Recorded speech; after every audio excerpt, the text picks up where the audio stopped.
Be'ezrat Hashem, quand on va lire cette paracha, qui commence par les mots Vaya, Ekev Tishme'un. Lorsque vous allez écouter, mais le mot Ekev, qu'est-ce qu'il veut dire ici? Et le mot, il faut savoir que nos Chachamim nous ont enseigné qu'à chaque fois que nous avons le mot Ve'aya, c'est l'annonce de bonne nouvelle, de joie. Et lorsqu'il y a Vayehi, c'est l'annonce d'une douleur, d'une souffrance. Quelle est ici la joie? De quoi s'agit-il? C'est vrai que celui qui écoute les lois d'Hachem, il est heureux, il suit la bonne voie, il est dans le bon chemin. Bien sûr, c'est quelque chose qui est très bien. Là, ça va être l'occasion en même temps d'expliquer la situation actuelle en Israël, et on va le comprendre. Alors, ce que cela veut dire, en fait, le mot Ekev, il est dit que lorsqu'on va arriver à la dernière limite pour arriver à la Géoula, qui est bientôt, puisque je pense qu'il y en a qui n'ont pas bien compris les paroles que j'avais dites. En fait, 200 ans à la fin du 6e millénaire, donc nous sommes à 17 ans de cela, c'est la limite, parce que les 200 ans sont la période transitoire pour passer de ce monde dans lequel nous vivons, puisqu'il y en a chez qui ça se passera très lentement, où le Mashiach se dévoile, et au départ tout est normal, il y a le Beth Amikdash, on va emmener des sacrifices, on va faire beaucoup de sortes de réparations, mais après, au fur et à mesure, ceux qui seront aptes passent à l'étape suivante de spiritualité, de revenir à l'emplacement où était Adam Arishon avant la faute, et ça va se passer lentement. C'est pour ça que la Gemara, dans la fin de Masechet Makot, de la toute fin, vraiment les dernières lignes, parle de ces non-juifs qui vont vivre ces 200 ans-là et vont voir tout ce qui se passe, ceux qui auront mérité. Bien sûr qu'il y aura tous ces juifs qui auront mérité, mais chez qui ça prendra du temps. Et bien sûr, il y aura les autres. Et là, il faut le savoir, c'est marqué Be'ekvita de Meshiach, c'est-à-dire le talon du Mashiach, c'est le talon du temps où arrive le Mashiach. On est à la toute fin, comme dans un des pieds, il y a le talon. D'ailleurs, c'est en allusion dans le livre de Daniel, où il est dit Kat materaglin beraglin, lorsque les pieds arrivent aux pieds, ça veut dire qu'on va finalement, toutes les âmes qui étaient perdues dans les peuples vont revenir, et ça sera la fin pour l'ensemble des peuples sur la terre, et ensuite il y a ce millénaire de néant pour le monde, mais nous, ce n'est pas concerné, puisque nous, on est dans les hauteurs, dans les lumières du Gan Eden et au-delà de cela, mais ce sera une sorte, il y a un événement qui se passe, comme je vous l'ai déjà dit, ça se trouve dans le traité de Sanhedrin, page 97, et je vous dis, ceux qui veulent le voir peuvent revoir les cours sur l'âge de l'univers, où je parle longuement de cela. Maintenant, ce qu'il faut savoir, que de quoi s'agit-il Vehaya, quelle est la joie, à part la joie de la délivrance? Il faut savoir que lorsque Rivka est en grossesse de ses jumeaux, au départ, elle ne sait pas qu'elle attend des jumeaux. Et elle est choquée de ce qui se passe.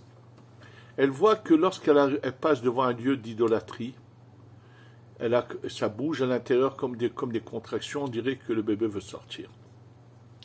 Lorsqu'elle passe à côté du lieu où les croyants servent Dieu, surtout comme l'emplacement où se trouvait le lieu de service de Dieu qui s'appelle de Shem et Ever, qui eux diffusaient la croyance en un Dieu unique et enseignaient les 7 lois de Noach et encourageaient les gens à servir Dieu. Et là, elle sentait de nouveau que ça bouge à l'intérieur, on dirait que le bébé veut sortir. Elle se disait, mais c'est pas possible, qu'est-ce qu'il veut ce bébé? Il veut être au service de Dieu ou il veut être un idolâtre?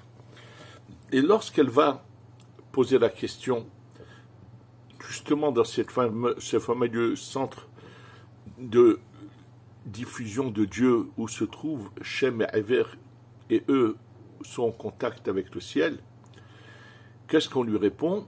Sache qu'il y en a 2. Ou l'homme, il y en a 2. Et là, ça la calme. Question qui a déjà été posée par des rabbinis bien avant moi et dans même la génération d'avant.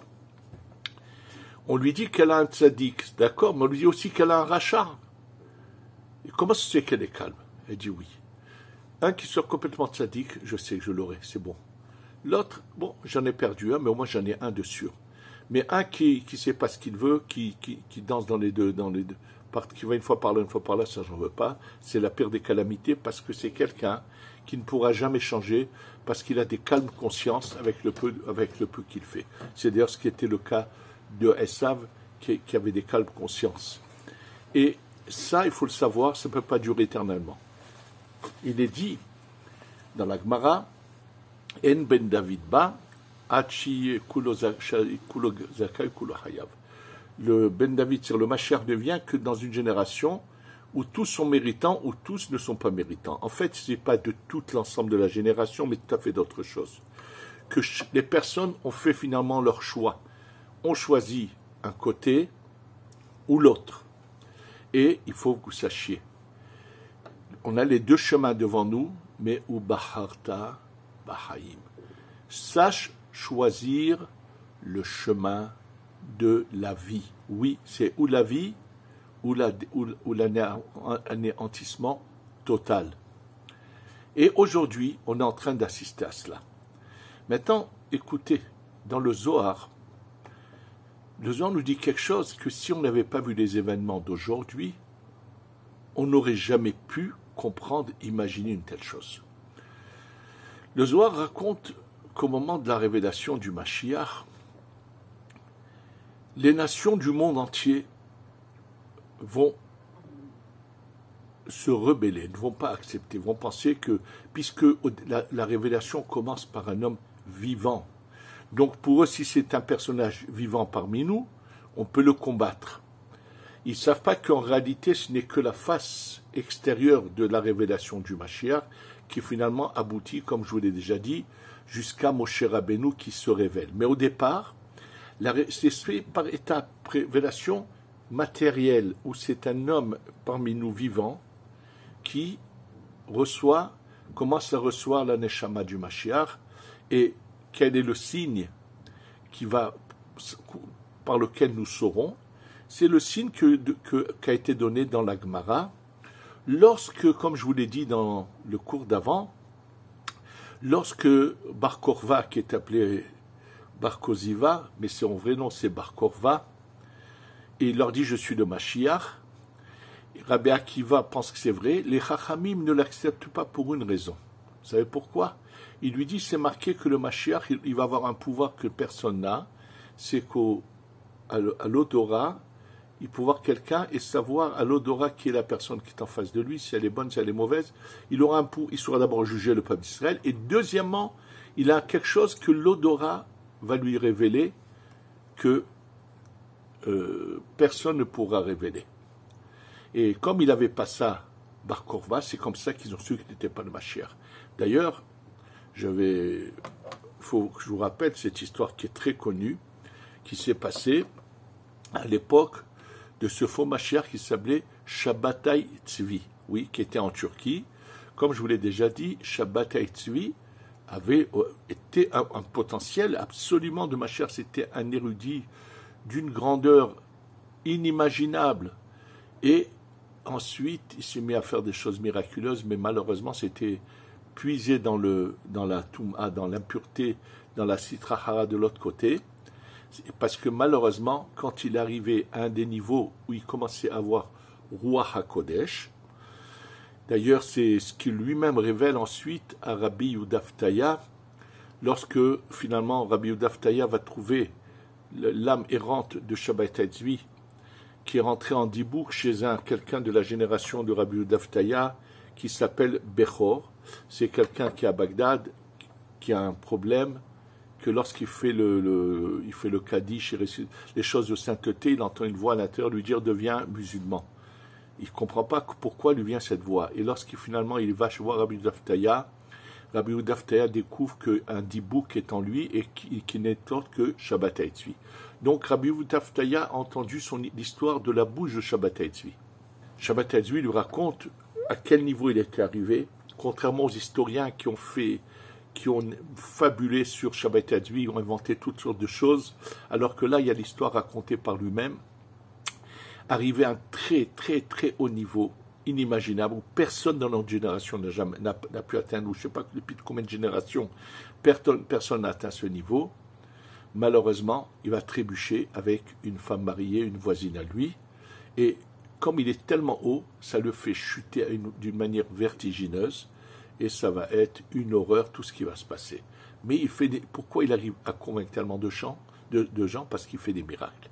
Et lorsque l'histoire de Shabbat Tzvi se répand en Europe, alors le Bach envoie son gendre, le Taz, lui dit: tu vas aller le voir et tu vas me dire ce que tu as vu et reviens. Donc c'est ce qu'il fait, il voyage, et quand il arrive, il le rencontre, il lui dit, alors il discute, il lui dit: qu'est-ce que vous avez besoin dans votre ville? Le Taz lui dit: tu sais, on a un archevêque qui nous fait énormément souffrir, qui nous persécute, qui nous fait ça et ça et ça. Ah oui, vous avez un problème, regarde. Et là, Shabbat se baisse, arrache une poignée d'herbe, il lui dit: sache qu'à cet instant, cet archevêque est mort. Ah, là, alors le Taz dit: si je vais vérifier si c'est vrai, c'est que c'est le Mashiach. Donc, il avait discuté avec lui en étude, il voyait que c'était une lumière, tout ce que vous voulez, mais bon, il retourne. Et quand il arrive chez son beau-père le Bach, il lui raconte les faits. Le Bach lui répond: sache que c'est pas le Mashiach. C'est marqué, le Mashiach, c'est par l'odorat, il peut tout faire avec l'odorat. Le fait qu'il s'est baissé, déraciné, ça c'était vrai. Quand il est revenu, l'archevêque en question était mort, exactement le jour, à l'heure à laquelle Shabbat Tzvi avait arraché cette herbe de la terre. Il lui dit: sache une chose, que ce qu'il a fait, ce n'est rien à voir avec le Mashiach, c'est quelque chose qui est au contraire interdit par la Torah. Donc, il se rend compte de quoi il se passe. Donc, en fait, comme le ramène le Rambam sur Bar Korva, il était fort possible que ce soit lui qui devait se dévoiler comme Mashiach, mais comme il continue après à dire le Rambam, mais dès qu'il est mort, on a su que ce n'était pas lui. En tous les cas, au départ, ce qui va se passer, c'est marqué donc dans le Zohar, donc c'est un homme normal qui se révèle, et pour les nations entières n'acceptent pas que le peuple d'Israël dit qu'il va dominer le monde entier, que le Mashiach est là. Donc, il pense qu'il faut absolument détruire, anéantir. Je voudrais juste vous rappeler ce qu'avait dit De Gaulle dans une de ses conférences. On l'avait posé, je ne sais pas, on avait parlé, je pense que c'était après la guerre des 6 jours, il avait parlé au moment en 1947, il a parlé de ce peuple dominateur, il faut voir tous les mots antisémites qu'il a prononcés, et en disant que la crainte qu'avait l'ONU quand ils ont voulu voter la création de l'État d'Israël, c'est que ce peuple dominateur risque de nouveau de revenir à ce qu'il était. Ça veut dire qu'il nous a traités de gens qui voulaient s'accaparer le monde entier, dominer le monde entier, des propos très antisémites qui avait été dit, je me souviens, et à l'époque, le grand rabbin Kaplan, le grand rabbin de France, l'avait rencontré pour lui parler, parce qu'il avait été choqué de ces paroles antisémites. Donc, il va se passer réellement la même chose. Bon, ça on le sait, et bien sûr qu'après le Mashiach va faire une guerre, où tous ceux qui ont voulu nous combattre seront finalement anéantis, mais ce qui est marqué dans le Zohar, écoutez bien, et c'est ce que nous vivons aujourd'hui, c'est qu'il est marqué Pritze Yehudaïn, des renégats, des gens qui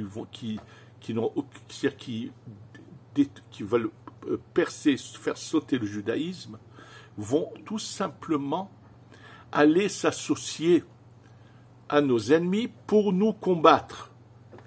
Mais qui aurait pu penser que une chose pareille peut se faire?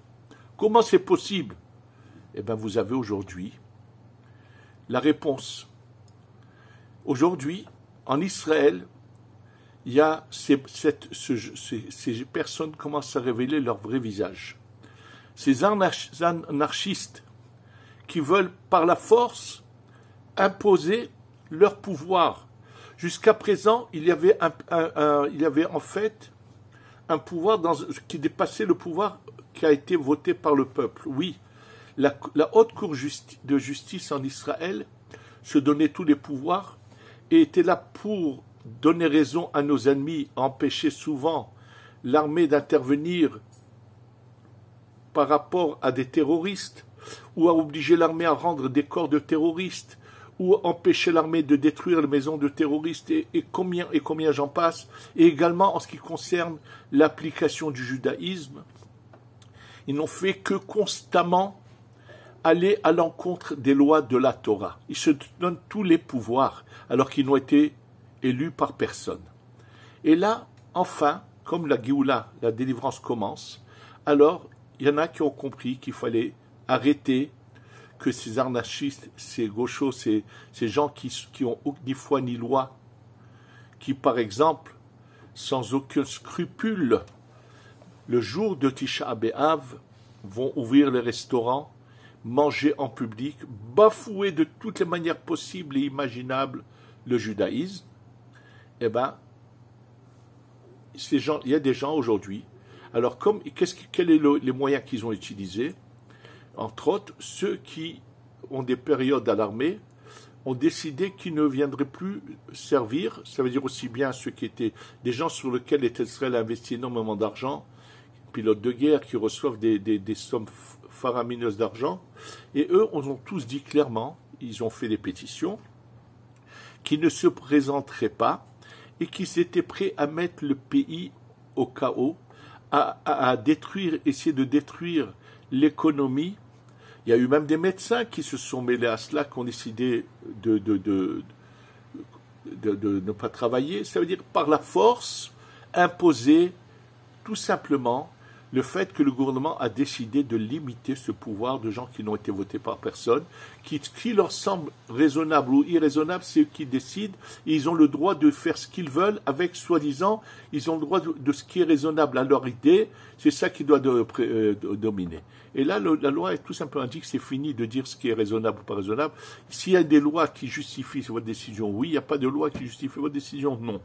Et c'est quelque chose que tous les pays ont déjà ce genre de choses. Et là, on assiste non seulement à tous ceux qui nous veulent du mal et qui se battent contre nous aujourd'hui, mais on voit que le monde entier se mêle.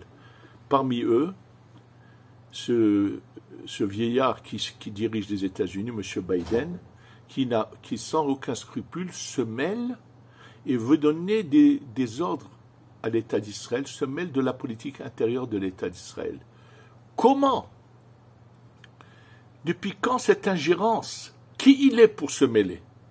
Et vouloir obliger le gouvernement à ne pas voter alors qu'il y a une majorité élue démocratiquement.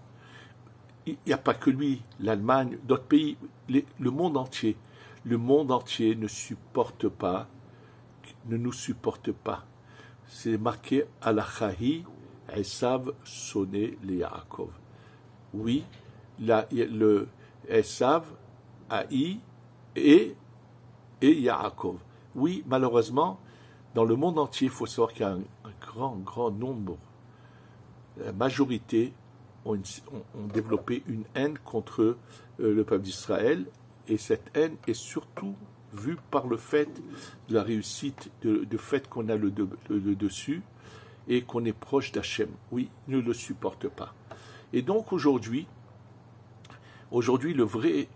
l'épreuve, le dernier virage, puisque le Mashiach doit se révéler à tout instant, on le sait que nous sommes, je vous ai dit, quand je parle des 18 ans, c'est une extrême qui n'arrivera pas, c'est bien avant que ça doit se passer, puisque nous sommes au niveau du temps, on est comme un vendredi après-midi, avant l'entrée de Shabbat. Nous savons que le Shabbat ne rentre pas à la nuit, il rentre même avant le coucher du soleil, il y a un rajout au Shabbat, c'est exactement la même chose.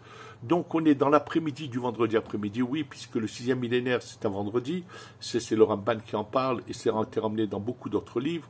500 premières années sont la nuit du vendredi, les 500 deuxièmes années c'est la journée du vendredi, et la lumière du Shabbat commence à la 5e heure, c'est-à-dire 1 heure avant le milieu de la journée, et ce qui avait déjà été calculé, c'est qu'en 5748, on serait exactement à la 5e heure, la lumière du Shabbat, c'est l'année de la proclamation de l'État d'Israël.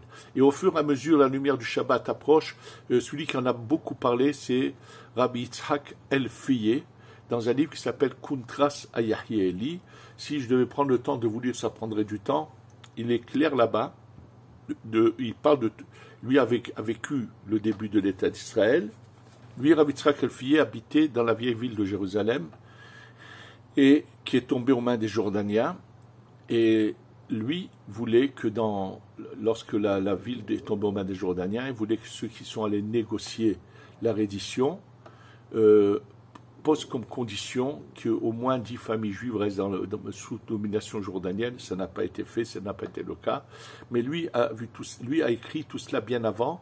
Il avait prévu qu'en 1748, ça se passerait ce qui s'est passé, et ainsi de suite. Il explique qu'au fur et à mesure qu'on approche de ce grand Shabbat, qui est le 7e millénaire, la lumière du Shabbat qui arrive est en train de faire que on arrive bientôt à voir le Beth Amikdash descendre. Et là, on est justement, comme je vous l'ai dit, Ve'aya. Pourquoi sera la joie? Parce qu'il va y avoir Tishmeron, ceux qui vont écouter et les opposants.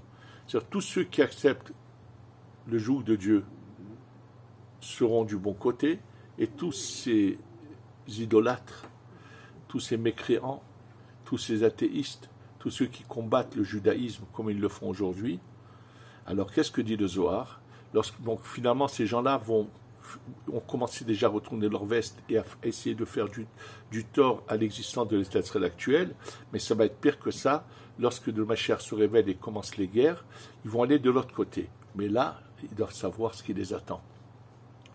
Le Zohar dit que de la même manière qu'à la sortie d'Égypte, il y a eu 8 jours de ténèbres, là, il y aura 15 jours de ténèbres, pendant lesquels, pas seulement ceux qui vivent ici, parce que dans le monde entier, il y a aussi des renégats qui ont commencé à s'élever contre ce qui se passe en Israël. Des Juifs qui habitent en exil, qui n'ont plus rien à voir, qui ne veulent même pas venir en Israël, qui n'ont rien fait pour le peuple d'Israël ou pour l'État d'Israël, qui se permettent de donner aussi leur avis. Et tous ces gens-là vont être exterminés pendant cette période de ces 15 jours de ténèbres qu'il y aura. Oui. Il faut savoir que à la fin, il faut passer à la caisse et payer l'addition. Donc nous devons voir en cela que nous approchons à grands pas du dernier virage. Voilà, on va finalement écouter, voir la joie de voir la révélation d'Hachem, et ça sera tranché.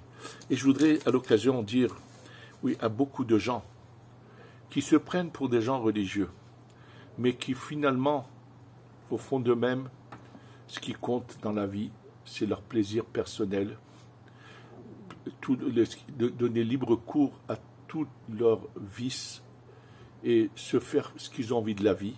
Alors pour calmer leur conscience, ils font peut-être des bénédictions, des fois des prières, et il faut qu'ils sachent que ça, quand ils seront devant le Mashiach, il les remettra comme il faut en place. Ils auront pas seulement la honte de leur vie, mais ils verront comment ils auront de mal après à réparer toute cette existence sans but et sans rien, de vide, où ce qui comptait c'était de se réjouir de ce monde, et avait oublié complètement qu'il y avait un Dieu qu'il fallait servir avec tout son cœur et de la joie. On n'a pas dit de se priver, mais utiliser les choses comme elles vont être utilisées. Tous ceux qui trompent leurs femmes en pensant qu'ils ont des tolérances, ils doivent savoir qu'ils auront des comptes à rendre, oui. Et moi, je veux le dire parce que j'entends trop souvent des choses intolérables, et avec toutes sortes d'excuses, toutes sortes de vouloirs de tolérance qui sont fausses. Et c'est pour cela que c'est pas que cela, il y a beaucoup encore d'autres points il faut qu'on mette les points sur les i, qu'on sache qu'on doit respecter strictement la Torah, et que bientôt, il y aura ce jour du grand jugement où chacun devra donner des comptes sur tout ce qu'il a fait dans sa vie. Et il faut mieux prévenir que guérir. Donc chacun maintenant a encore le temps de réparer, de faire une vraie teshuva. On est juste maintenant dans cette période où nous venons encore de pleurer la destruction du Beth Amikdash, qu'on fasse tout pour on le voit tout de suite descendre, qu'on ait la Géoula Shlema, et que tous ceux qui ont encore peut-être un peu de bon sens dans leur tête comprennent que cette anarchie de gauchistes qui ont voulu nous faire du mal, qui se sont conduits comme des animaux sauvages dans leurs manifestations en voulant imposer leur point de vue, et ont compris qu'ils ont perdu le pouvoir, qu'ils se prenaient d'eux-mêmes, que c'est fini, que la Géoula approche et que ce sera le pouvoir de Dieu qui dominera, la Torah qui va dominer, qu'on ait bientôt cette Géoula qu'on la voit de nos yeux et qu'on puisse dire Ve'aya ekev tishme'un, qu'on voit cette joie et qu'on sache nous aller du bon côté à 100% et ne pas être à mi-chemin entre les deux, mais savoir faire vraiment le choix et qu'on soit délivré bientôt. Begoula shlema shtavo bimera beyamenu amen ve'amen be'ezrat Hashem amen.